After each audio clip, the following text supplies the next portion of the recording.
trade for Nets All-Star D'Angelo Russell was a bit of a head-scratcher. They already have arguably the best backcourt in the game in Steph and Clay, leaving many to wonder just how long D'Angelo would be there. But GM Bob Myers made it crystal clear, saying, "We didn't sign him with the intention of just trading him. Let's see how he fits." Didn't they say that about OBJ, too? We didn't sign him. Oh, yeah. Broussard, how does he fit? How does D'Angelo fit with the Warriors? I actually like this move. I mean, I don't like it as much as having Kevin Durant, but the fact that you were going to lose Kevin Durant, I thought this was a good move, and I don't understand why everybody is like, oh, they just got him to trade him. I think you give it a shot, see if it works, and if not, you can move him at the deadline, you can move him next summer, but I actually think he's a good fit. I think, one, with Brooklyn and Golden State, they played at about the same pace last year. He played fast, so I think he'll fit in with Golden State playing fast. A lot of people are saying, well, he was second in the league in pick and roll last year behind Kemba Walker. Golden State doesn't run a lot of pick and roll. He almost ran as many by himself as the entire team. However, Steph Curry ran a ton of pick and roll when Mark Jackson was the coach. And his numbers individually were actually better than they were under Steve Kerr when he won his first MVP. But Steph was able to adjust. I think D'Angelo can adjust. I think he's got all the skills needed to be effective in their offense. He can catch and shoot. He can shoot the three. He can shoot the mid-range. He can go off the dribble. He's a good passer. He's got the floater in the lane. He's a decent finisher at the rim. I actually think it's going to be good. And I think he's 6'5". He's a big guard, big point guard.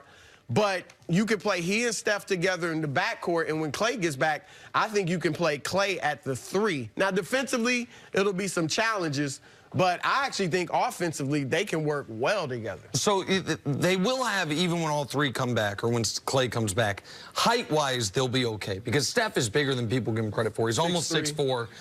You mentioned D'Angelo Russell 6'5". Clay's about 6'7". Yeah. So height, but defensively, Clay is an excellent perimeter defender, but if you're going to ask him to guard the toughest position in the league, which is small forward, you could have some challenges there, particularly if Steph and D'Angelo are your two guys guarding the opposition's guard in the West. Whether you're playing the Rockets with Harden and Westbrook, you're playing the Blazers with McCollum and Lillard. Like, there's enough guard combos that defensively this team could be in a really rough spot.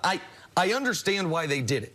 They did it to stay afloat. They did it because we all saw what the Warriors looked like with no KD and no Clay briefly in the playoffs. And that would not be fair to Steph. You couldn't, after 5 straight trips to the finals, say, hey, Steph, for 45 games, just have teams box and one you if they want to.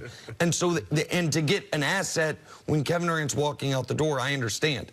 But this isn't, the fit doesn't make a ton of sense in my eyes because of the pick and roll stuff, because of the defensive limitations, and you get him not to flip him this offseason, but to flip him, like you said, either at the deadline or next offseason for assets so you can try to recoup something for Durant a year later. I don't think you look at this team and you say they're worse with D'Angelo Russell, but they have an obvious ceiling even when Clay comes back, with or without D'Angelo Russell in my eyes. It was obvious that Kevin Durant was going to leave. And if you look at the options they had, if you lose a max player and you don't trade him, you don't get anything for him. Yep. So what options did they have? Right. Okay, we're just going to let KD go out the door. So just like Rob Pelinka, they did a great job after the Kawhi thing as far as how we're going to divvy up this money. They did a great job as far as filling out the rest of that roster. The Warriors did, it's the only thing they could do. Minnesota was ready to make a deal for D'Angelo, go there and play with the Timberwolves. They decided to be able to get them in a sign and bin trade, to be able to make their roster. They picked up another asset. So for the organization, even if they weren't going to a new building, I can understand trying to put a competent team out there for that fan base with those prices they're going to be paying. But from a basketball operation, to be able to trade for another all-star, he does fit what they're going to do because there's two areas that Clay, if you look at when you tear your ACL, what will you struggle at? Number one on the offensive end, shooting those three-pointers, coming off those picks. He doesn't dribble a lot. So getting his hips square and his knees, getting them square to the bucket like he always does. He's a classic jump shooter. That I believe that will take a little more time. And on the defensive end, because that you are more vulnerable. You can't see pick and rolls. And guys, once they tear their ACLs, they are vulnerable to people being on their outside of their legs. So you can expect him to maybe lose a little tick on the defensive end. So you guys are talking about D'Angelo Russell now playing defense and Steph playing defense, and we can't expect Klay to be a shutdown guy that was in the finals. We should expect him athletically just to lose a little bit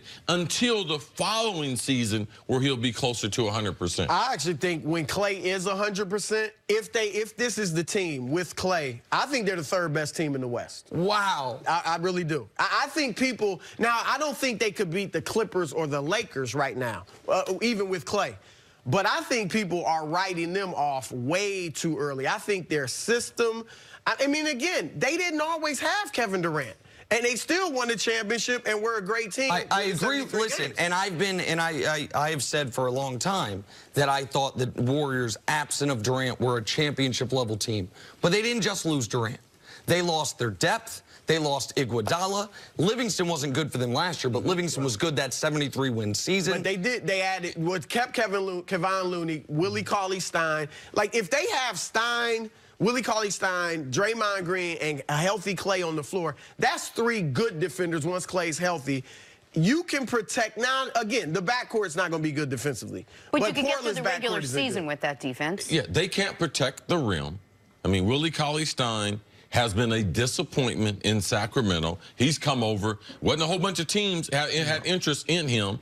Looney is not a rim protector. Draymond is about 6'7", 6'8". Like, they don't have a lot of size on the court. So I can understand people saying they're going to be out of the playoffs and you saying, no, you're underestimating Golden State. But to think they're going to be one of the top teams, I saw them, man. And when you put Kevin Durant, and you put all those minutes, him, Draymond, Steph, and Klay, you know what you lose? Developing younger players. And that's what you're getting ready to see now. Where are the younger players that they drafted and they're supposed to be now playing 10, 15 minutes? No, they haven't done a good job at that. Yeah, I think they will be a playoff team. I've heard some people speculate, could they be the odd man out? Lakers are going to be in the playoffs. If not being in it, somebody's going to be bounced out. Oh, and so that, listen, I do not think they're going to miss the playoffs, but I think there's clearly a minimum of 5 teams in the West better than them. I think Lakers. Now, again, they're not going to have Klay. No, even Lakers, Clippers, Nuggets, Jazz, Rockets, slot them how you want. I think at the end of the season, all those teams will be better than them. But there's one element of this we haven't discussed, which is a team that for 5 years not only gone to 5 finals and the wear and tear of that, but they are playing at that level. At the end of the year, that what gets you through the regular season is that carrot, which is we are the favorites to win a title. We can go win a title. We can set records. That's almost assuredly not going to be there for them this year. And then there's the personality issue that I'm really curious your thoughts on. Draymond Green expects a lot of money this coming offseason. There's going to be speculation all year that not only will the Warriors max him, but will they flip D'Angelo for picks, let Draymond walk, and all of a sudden have a max salary slot to offer up to try to bring someone else in alongside Steph and Klay. Throughout the year, Draymond's making $18 million. D'Angelo's making $27 million. You don't think with Iggy not there as almost a culture setter, you don't think that is a potential issue throughout the season? No, because I think Draymond understands the situation. You know, he understands why D'Angelo's paid more than him.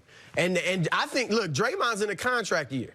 And most teams understand he's in the perfect system for himself. Yeah. Going somewhere as a max guy, I mean, look, the Lakers obviously with Clutch, you know, Draymond's with Clutch now. They might be a possibility in the future. But outside of that, I don't know a ton of teams that would max him. So I think he's going to have to come out and have a great year. And I also think these guys are going to take this as a challenge. You know, everybody now that KD's gone, people think we're going to fall off. I agree with you. Without Klay, I don't think they're going to have a high seed. But if he's healthy 100% by the playoffs, then I think they could do some damage. And maybe they could use that as motivation. Everyone's down on us. No one's got us. No one's counting us anymore. Take a little page out of the Eagles book. Broussard, stick around. Coming up, can Chris Paul still have a title contender? That is next on First Things First. That's who they should trade D'Angelo for.